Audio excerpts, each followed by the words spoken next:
My name is Zakee Hutchison. I was incarcerated for 21 years, 9 days, and 8 hours on a nonviolent offense under the three-strike law. And of that time, I spent 11 years of it at San Quentin, from 2009 to 2011. And the first time you went to the parole board, were you released? Yes, I was. Wow. Tell us about that. So I went to the parole board after I had went to Los Angeles for a recall of sentence. I was the second person to get a recall of sentence from the secretary of the CDCR, and they sent me back to Los Angeles to release me. And unfortunately, the judge who sentenced me to 30 years to life, the first thing that came out of his mouth was, "What is this man doing in my courtroom?" And I'm like, this is not going to turn out too well. I took it the other way. That they were going to be like, well, get him out of here. No, he did not. I stayed in Los Angeles County Jail for 3 months. And he said the best that he could do for me was take off 5 years off of my 30 years to life sentence. So I left San Quentin with 30 years to life, went to LA County, came back to San Quentin with 25 to life. But as a result of him taking off that 5 years, it pushed my parole board date up. So I ended up going to the parole board the same year. Oh, cool. So I went to Los Angeles in May for my recall sentence, and then I ended up going to the board on December 12th of 2019. I had the most hardest, difficultest commissioner at the time. His name was Commissioner Anderson. And he did not like guys from Los Angeles. Got some trauma there. So I went into the parole board and I just prayed and I said, if it's meant for me, it's going to happen. And when I walked into that room, it was just like a calm. And he just started asking me questions, and he was asking me, he says, I was looking at your paper. He says, I saw that you were from View Park. He says, where is that at? I said, are you familiar with Los Angeles? And he says, yeah, I'm very familiar with Los Angeles. He said, I was a sheriff and all that stuff in Los Angeles. I said, well, I lived in an area called View Park. I said, it was the Black Beverly Hills. He says, oh, I know where that's at. He says, were you in the jungle? I said, no, I was up in the hills. He says, oh, we used to parole over there. He says, who used to parole over there? I said, it was the Lennox Sheriffs. He says, yep, you're right. He says, because I was one of them. And I was like, oh, okay. So from that point forward, it was like we were just having a conversation. Mm-hmm. And so it was funny because he asked me, he says, well, do you know why you're here? And I said, yes, just to have a conversation. And from that point forward, it was a conversation. And they were just asking me about what I was doing. And he was very impressed with my prison time and the time and how I utilized my time. And he was fascinated by the fact that I was like one of the first inmates to be on a level 4 honor yard. And he was like, how did you do that? And I told him, I said, well, I was in level 4 Lancaster. And when they first opened it up, and I said, they had a major riot there. And I said, oh my gosh, I do not want to be a part of this.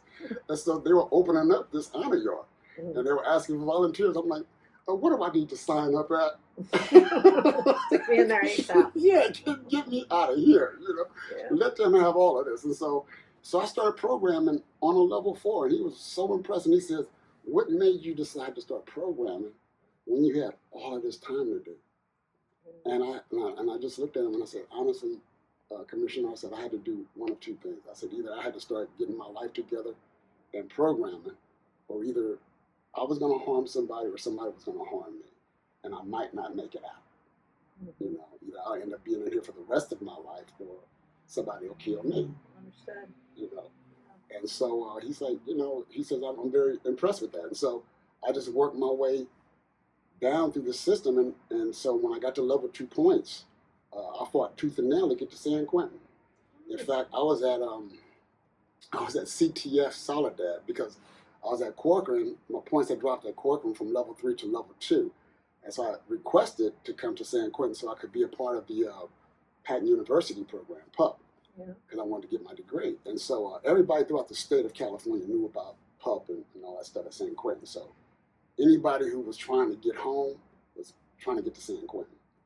And so... how many years ago was this? This was back in like 2007, 2008. And so I was following a friend of mine's, Harry Hemphill. He was at courtroom with me, and and so he had gotten a letter from Jody Lewin, I believe her name is, at PUP. And so she sent him a letter saying that he was approved to go to San Quentin to go to the PUP program.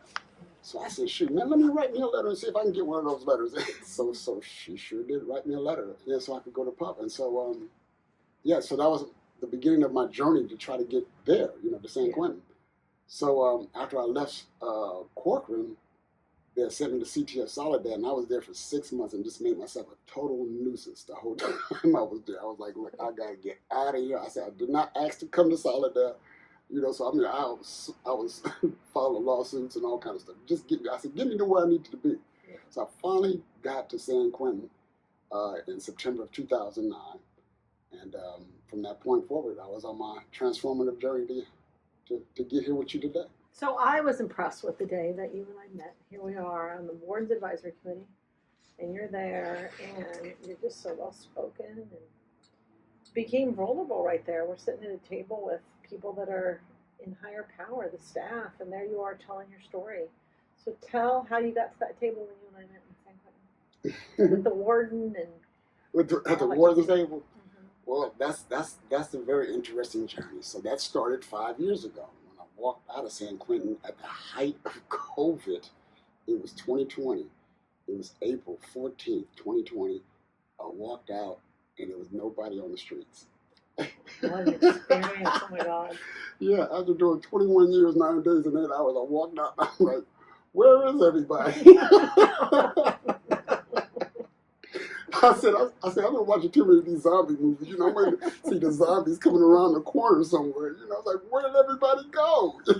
Especially in the beginning, we were like afraid. Right at the beginning. So it was really a trip. So my journey was really something else. So when I get out, they had made my parole plans to go back to Los Angeles, which all of my parole plans were to be here in the Bay Area. Mm-hmm. And so I ended up having to go back to Los Angeles. I stayed in Los Angeles for 3 horrendous months, and I finally got my way back up to the Bay Area. And I just started really working, and I became one of those critical workers during COVID. I was working at a grocery store. And then I was working at a place that was housing people during COVID. And so I worked 2 full-time jobs, and I took what I call my ABC approach. And my ABC approach is I took any job till I can get a better job, and now I have a career. So now I'm working on D, my dream job. Perfect. So I'm working on D, I'm working on my dream job. So how did you find your way back into San Quentin? Well, so now I'm a regional program manager for an organization called GRIP, which is Guiding Rage into Power. And so what GRIP does, they have 52-week transformative workshop programs that they have in 7 different prisons throughout the state of California. And so at San Quentin, for instance, they have what we call tribes groups. They have 2 groups on Wednesdays, and then they have an 8-hour group on Saturday. And so that's just at San Quentin. And so they have tribes at Mill Creek, which is up by Sacramento. They have tribes at CMF, which is Vacaville. They have tribes at Soledad, all throughout the state, 7 different prisons. And so I found out about the position.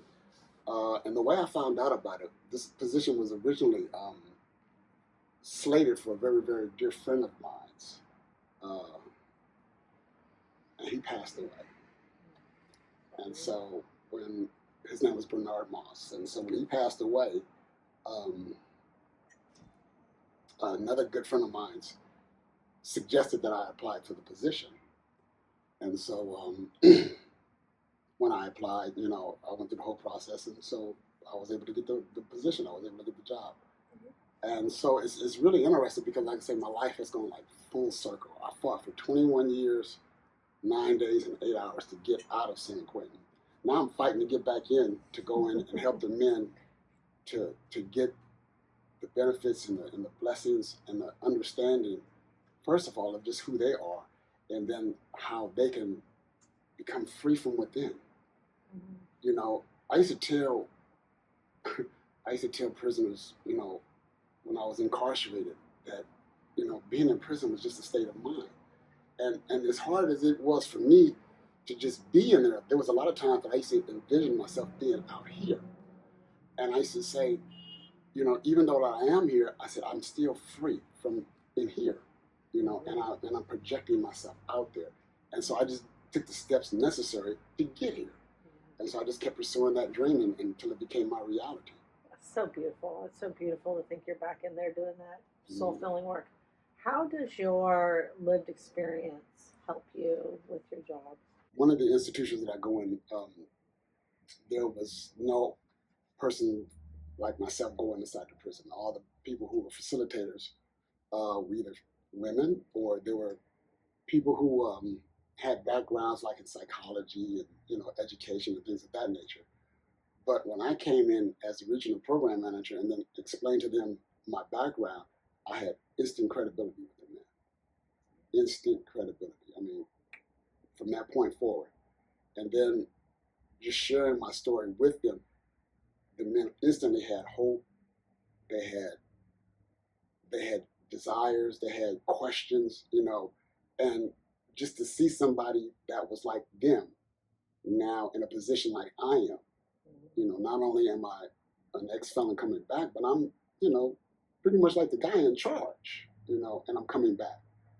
And that vision to let them know that, hey, look, I'm no different than you. I don't have no hell of an education or anything like that. I said, I just have a whole bunch of drive and motivation, you know. And I tell them, it's like, look, all you got to do is just believe in yourself and find what it is that you like to do and then do that.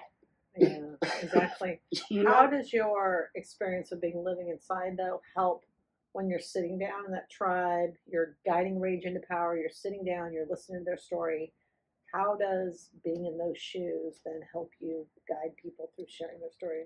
Well, first of all, I have, like you just said, I have the empathy of being able to say, hey, look, I know what it's like to walk a day in those brown boots. Because I used to walk in the same old brown boots and wear that same shirt and that same pair of pants. And I said, I know the struggles and the difficulties that you go through, even coming to these groups. I said, that could be a struggle and a difficulty. And I said, and there are times that I know you might ask yourself. I used to ask myself, why am I doing this? You know, I might not never get out. Mm-hmm. But then I used to say, I'm doing this because number one, it's making me a better person. I see it just in my interactions, just in the prison with the guards, with the staff, and my fellow prisoners. I was known as a peacemaker inside of San Quentin. So the work that I was doing, I was telling people, it's like, I'm not doing this for the board. I'm not doing this for a spouse or anybody else. I said, I'm doing this for me. And I said, I might not never get out, but at least I know I'm the best version of who I am today.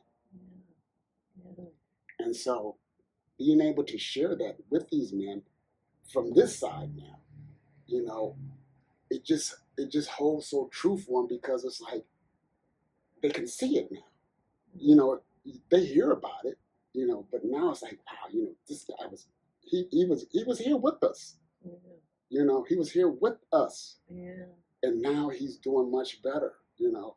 And if he can do it, and if nothing else, I've had people tell me years later, it's like they say, Zakee, because of you, I started on my journey. Because I used to see you. I used to see you doing this. Yeah. And I saw that you got out. Yeah. And so people followed my path. Yeah. And so now that's why I'm going back in. Yeah. So that they can see that the work continues. Yeah. It doesn't stop here. It doesn't stop here. It continues. Yeah. It's so feels so great to think that you're such an inspiration, right? Like I've heard guys say that just to see you guys walk back inside and giving your heart when you're in there and simply seeing that they're there Mm-hmm. is hope in itself. But then on top of that, Grip is so well known and just has such a good strength and really truly rehabilitating. How did it feel? I know when we're sitting in those wardens meetings, it's the conference room that's right next to his office. It's in the administration building where anybody from Sacramento, anybody flies in from around the world. That's the area they're going to. How did that feel to be sitting in there, knowing the warden's there and all the big people that are making decisions? Actually, it was kind of bittersweet because, it was at first a little surreal, because I used to say to myself, I was like, wow, I wonder what's on the other side of this wall. I wonder what's on the other side of this fence. And then being able to walk that pathway and walk in and look around and see the water. And I never realized just how beautiful this area is around here. Never really realized how beautiful this area was. And so to be able to walk in into the position that I'm in and then to sit in that conference room and to have these individuals not really know my background. And I'm sitting there as an equal, and we're all sharing information. And then when I told my story and I shared with them that I used to be a resident there, I saw how everybody's whole demeanor just kind of like just changed, and they just kind of looked, and they was like, "What?" It's like, "Yeah, I was right here on the other side. Now look at me. Here I am right here on the table with you guys."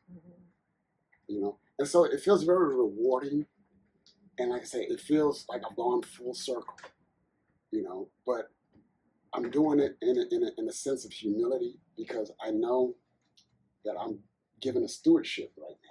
I'm being able to go in and really help other men to understand just number one, just who they are, and just come to terms with that, and then being able to know that there is hope on the other side of these walls, and that they have people out here, such as yourself and organizations around that will support them and help them in their transition. And all they got to do is just put in some work, just put in some work, And that's what I used to tell guys. It's like, yeah, I believe, I pray, but I say, look, Allah's not going to come down here and fill out this paperwork.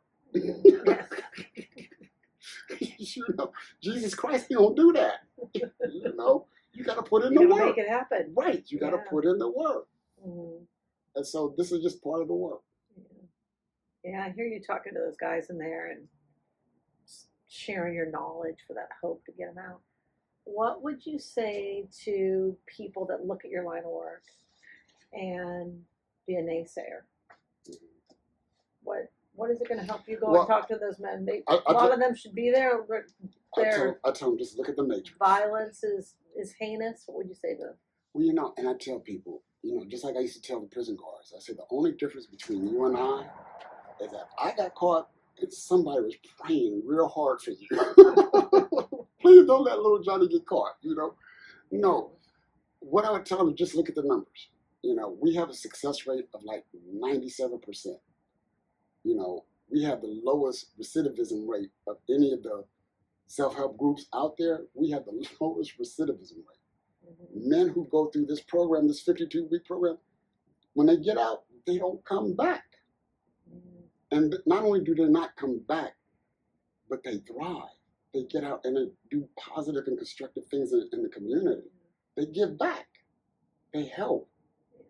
So break that down a little bit further. How does someone like you going in there and talking to someone in a blue outfit, what actually is happening? What's the good? So I would share, like, let's say if I was sitting here with somebody that was in law enforcement or somebody that was a warden, I would share with them, I said, when a person sits down and really looks at who they are and starts delving into their authentic self and start peeling back those layers and take off that mask and learn to just be comfortable in their own skin, however that may be, their own gender or whatever, and if they have that ability to just do that, and then if you give them an opportunity to do better, 9 times out of 10 they will. And that goes from the worst of the worst. 9 times out of 10, if you give them an opportunity to do better, 9 out of 10 of them will. You might get that one that'll say, still want to act a fool. Yeah. But the majority of them be like, I could do better. And it's like, yes, but you got to be able to see it. Yeah. You got to be able to model it for them. You got to be able to show them, hey, look, you can do this. But if all they see is just negativity and nothing else, then what else can they identify with? Yeah, and that's the prison system. That's The what the culture system breeds. Yeah. Right, that's what the culture Yeah. cultivates. Yeah.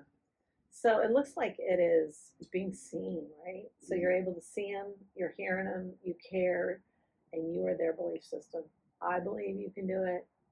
And there's a lot to be said for owning what's been happening to you or laying blame to those people that had inflicted that harm on you and going through that trauma, right? And then once you're free into understanding who you are, then you're able to a little more easily get on the straight and narrow. And it was funny because the commissioner asked me that question.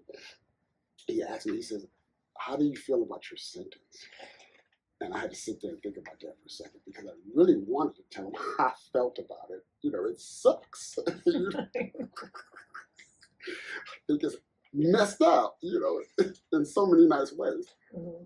But I had to think about that, you know, and I had to tell him, it's like, look, you know, I said, the way I feel about it has nothing to do with the fact that when I committed that crime back in 1999, the law prescribed that that was the punishment that I was to receive.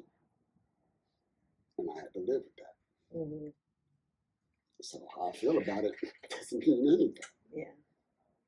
And that's for me where the crux of it is, and I'm sure you're here with me and with even greater insight, that it's the sentencing. Like, I would love it to be the day that you're arrested. They look at you and they're like, are you poor, uneducated, learning difficulties, drug addicted, and decide with you. Where should we put you? What can we do to make you better? In 2 days, in 2 years, maybe it's going to take 10 years. But to me, that's the crux of it. Yeah. Right? But then, like I say, you know, then you got to look at, you know, it was time and distance. You know, it's 20 years ago, 25, almost 30 years ago. You know, I mean, laws have changed. I mean, there is a different model now, you know, in the prison system, you know. So they are trying to get more towards the rehabilitation, which is great because it works. I mean, I tell people all the time, it's like, what kind of person would you want to come out of prison? This is what you asked a question. How would I share this with a person in blue or, you know, somebody in corrections?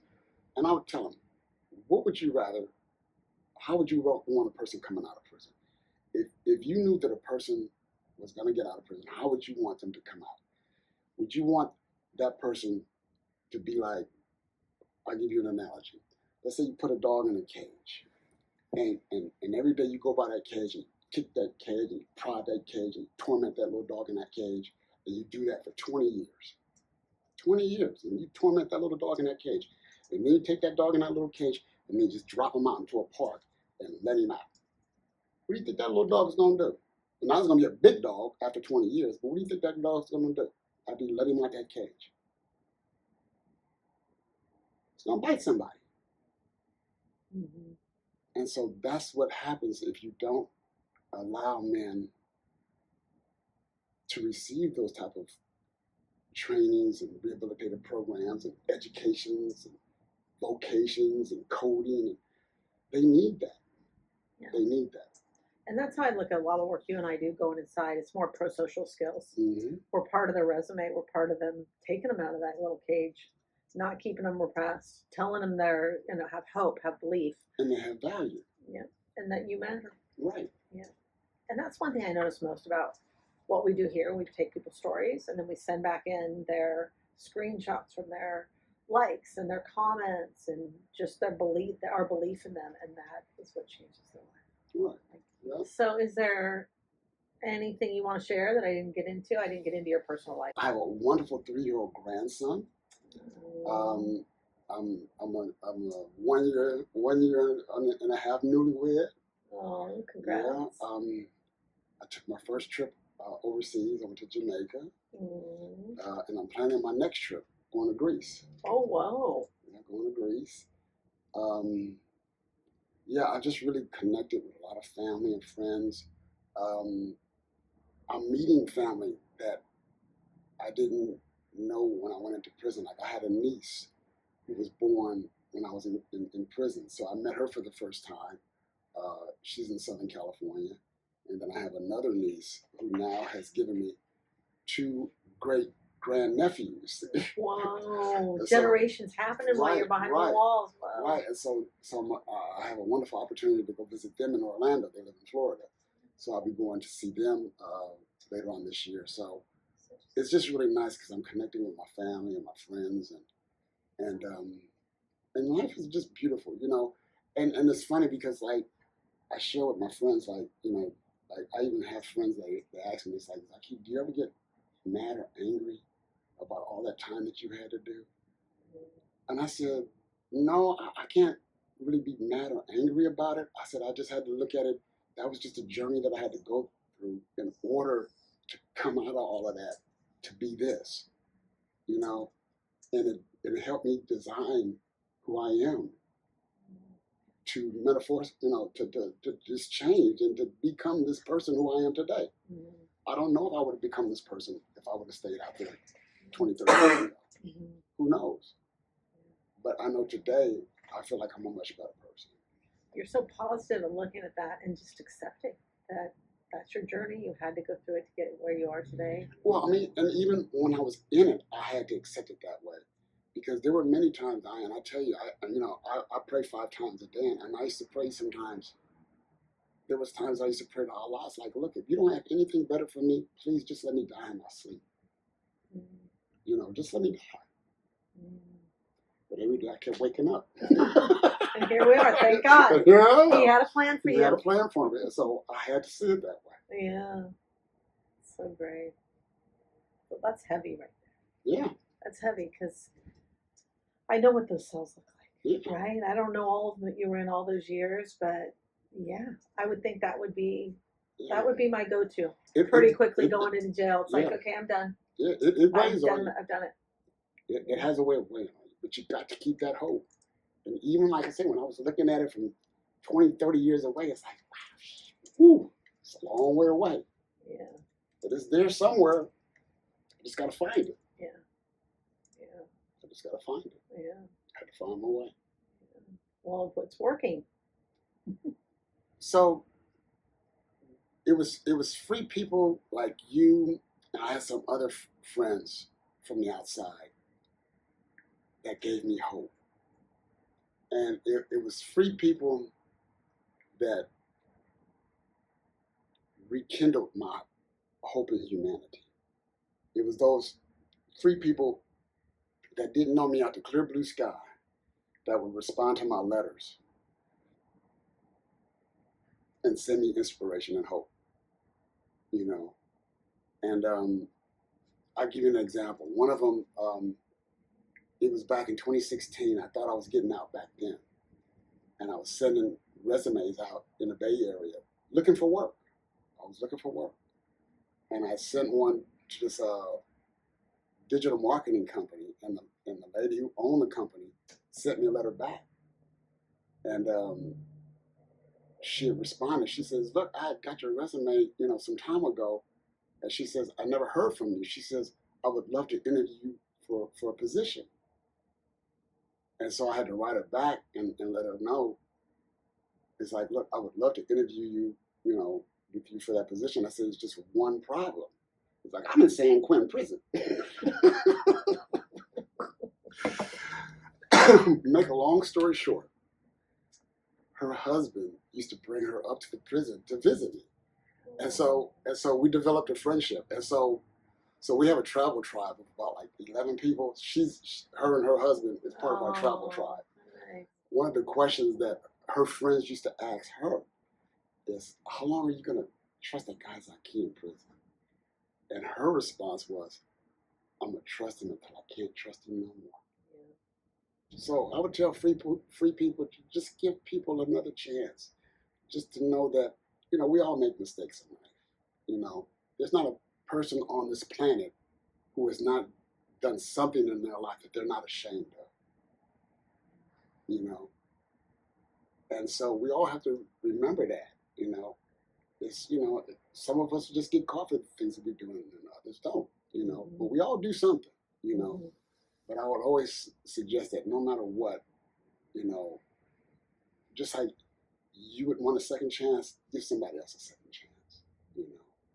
And don't be so quick to judge people, you know. And that's the beauty of how I present myself, because when I walk into the room, that's the last thing people see is the next fella. Yeah. You know, and I'll sit there and talk and chat, and it's like, oh yeah, by the way, you know, I did 21 years in prison. They'd be like, what? It's like, yeah, yeah, yeah. Don't be so quick to judge. And you went in so young, right? No, actually, I went in late in life. I was almost 40 years old when I went in. Oh, Yeah, I went in real late.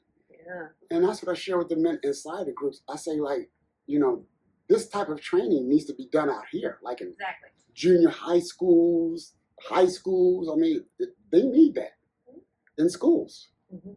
for real. Yeah.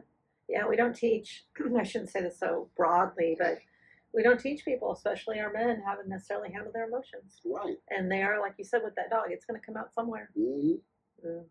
Yeah, you got to have that emotional intelligence. You got to be able to identify what's going on, regulate your body. You know, like what works for me, like, you know, like, even like coming here, I had to deal with a guy with road rage on the way over here. You know, he's tailgating me, so I'm like, look, bro, just go around me, you know. But he's all up on me and flashing his lights. It's like, look, man, you're not going to get no further. Yeah. But go ahead. Yeah, exactly. Leave us both alone. Right. It's just, you know, you have to learn how to navigate just life, you know. And unfortunately, most men, number one, I was blessed. I had my father in my life until he passed away, you know. But the thing is that most people who are in prison, they don't, especially like I said, when I listen to the stories that the men tell me, they don't have that visualization. They don't have anything that they see that's, you know, projecting them in the right direction. You see, all they see is what's in their neighborhood, what they seeing at home, what they seeing in school, you know, and they don't see that positive role model, you know, and that's what's missing. They don't see that success story. Yeah. And that's profound what you just said. I mean, I think for people who have attached relationships with their family, both mom and dad potentially living together, you take that for granted. I mean, for you to say, oh, I had my dad till he passed, it's like, well, of course, we all have a dad till our pass. But no, they don't. They don't. There Exactly. is no, there's no imprinting. There's no. I was meeting guys that was being raised by their grandmother. Yeah. You know, I was raised by my auntie. You know, it's like, where was your parents? Yeah. You know, so I mean, it's just those type of dynamics. Yeah. You know? And then they're, you know, typically in a lot of ways, then the gang becomes their role model, right? They become their family. They're the ones that love them. Right. Yeah, and that's who they'll do anything for to survive each day, and also getting the love. And they get the validation. Mm-hmm. That you're worth it. You're worth it. You get the validation. Mm-hmm. I see you. Mm-hmm. So many people aren't seen. Right. Yeah. So many people I sit down, I ask, how are you doing? And they just melt. People don't ask them that, right? How are you? It's not something that... Or just being able to look at somebody eye to eye and have contact with them. Most people walk around like this. You know, I be telling people all the time, look up. You know, watch out. Yeah. Yeah. Watch out for that tree. That bus. Yeah. I'm telling you. Well, thank you for being so vulnerable and sitting here and sharing your wisdom with us today. Absolutely, absolutely. I mean, you know, I just believe in giving back, and I believe in just sharing my story, you know, and just letting people know that there is there's a change. There is a change. Mm-hmm. And if people want to change, they can change, you know. And the type of work that you guys are doing, the type of work that all of these organizations are doing, going inside these prisons, is creating change. And I tell people, change is going to happen anyway. Whether you like it or not, it's going to happen. Either you're going to participate in this change or you're going to react to the change. What do you want to do? Because see, if you're reacting to the change, it's already too late. You're behind now. You're behind because now you're reacting. It's like, you didn't see the change coming? No. So now you're reacting. They chose not to. Right. So change is inevitable. So I choose to participate in change. And that's what I share with the men when I go inside. That change is possible.